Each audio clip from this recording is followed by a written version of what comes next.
You've heard 1,000 mad monk stories, but this one isn't a story.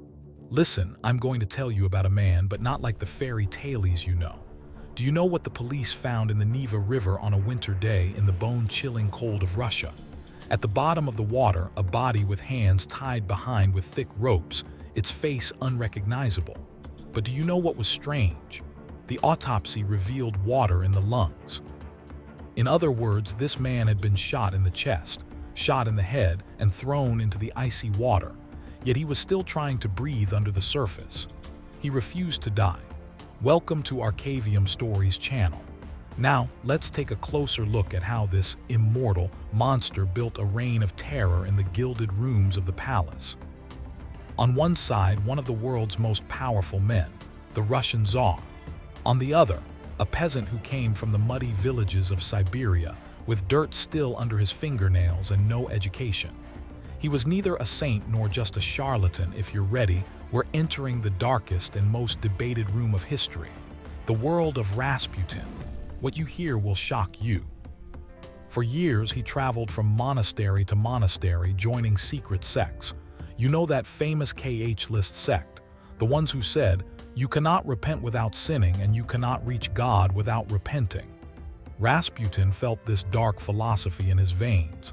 His trick was simple. First, he'd lead you into sin. Then he'd say he could save you. And then fate wove its web so that he found himself in the massive palace of Saint Petersburg. How? Rasputin didn't just walk to the palace and knock on the door. What carried him there was the mystical curiosity of the Russian aristocracy at the time. In those years, fortune tellers, healers, and spiritual leaders were constantly circulating around the court, because even Russia's upper class was terrified. Revolution was stirring inside the country, war was growing outside, and the palace was completely disconnected from the people. In that environment, men like Rasputin didn't look like ordinary peasants, they looked like a divine answer. Why? Because the empire's only heir, little Prince Alexei, was dangerously close to death. The boy had hemophilia. His blood wouldn't clot. A tiny bump, a simple fall, sometimes even for no reason at all, he could suffer internal bleeding. And think about it, there's an empire, but the heir could die at any moment. Doctors were helpless. The Tsar was on his knees. And Tsarina Alexandra was losing her mind.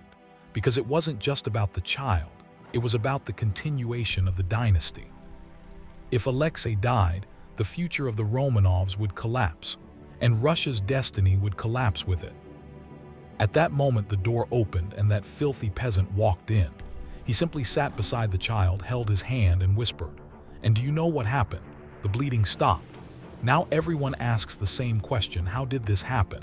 Some say it was a miracle, some say it was coincidence, and some say Rasputin simply calmed the child down and ended the panic. Because during hemophilia crises, stress and fear can make everything worse.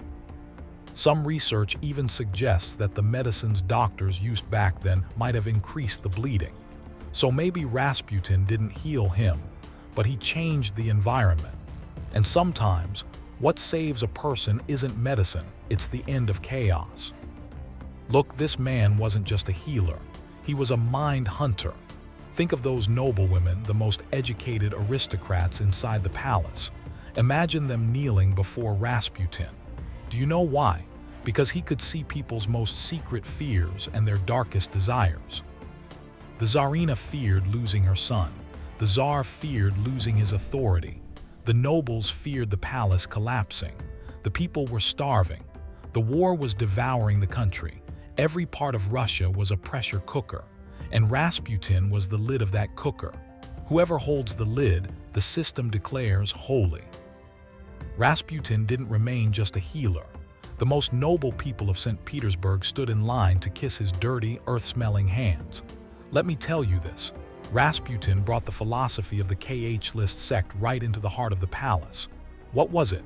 Holy sin. He would gather women in his infamous green room, first hurl the harshest insults at them, and then manipulate them by saying, "To cleanse your soul, you must sin with me." It's said that once, he cut the hair of a woman from the highest level of society in front of everyone and said, "Now you belong to God." We're talking about an environment where the man supposedly didn't bathe, ate with his fingers, and fed leftovers to nobles as holy bread. This wasn't respect, my friend. This was pure psychological slavery. People began to whisper, "He's sleeping with the Tsarina.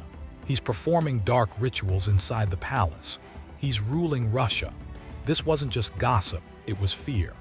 Rasputin had taken over the minds of the Tsar and Tsarina so deeply that anyone who opposed him started vanishing one by one. Imagine it. They claimed he was even choosing the generals who would lead the massive Russian army. In the middle of a war, thousands of miles away from the front lines, he was shaping the fate of the empire by interpreting dreams. While the people starved, he sipped wine in the palace's golden rooms and smiled. Because he knew one thing: as long as he was inside that palace, no one could touch him. December 16, 1916. Prince Felix Yusupov and his friends finally decided this demon had to be stopped.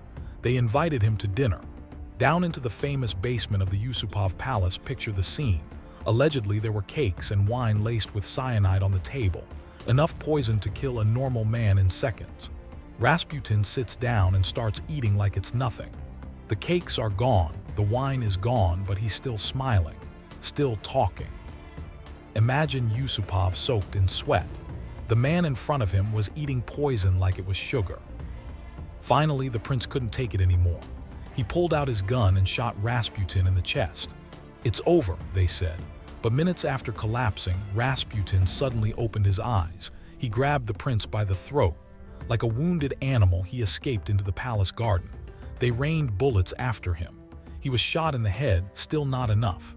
They beat him, tied him up, and threw him into the icy waters of the Neva River. And do you know what the autopsy report revealed? Rasputin didn't die from the poison, and he didn't die from the bullets. Under that ice-cold water, he kept fighting until his lungs filled up, until he drowned. The man fought to stay alive to his very last second. Rasputin died, but he dragged an entire dynasty down with him. Shortly before his death, he wrote a letter to the Tsar. It said, "If I am killed by your relatives, your family will vanish within 2 years." And do you know what happened?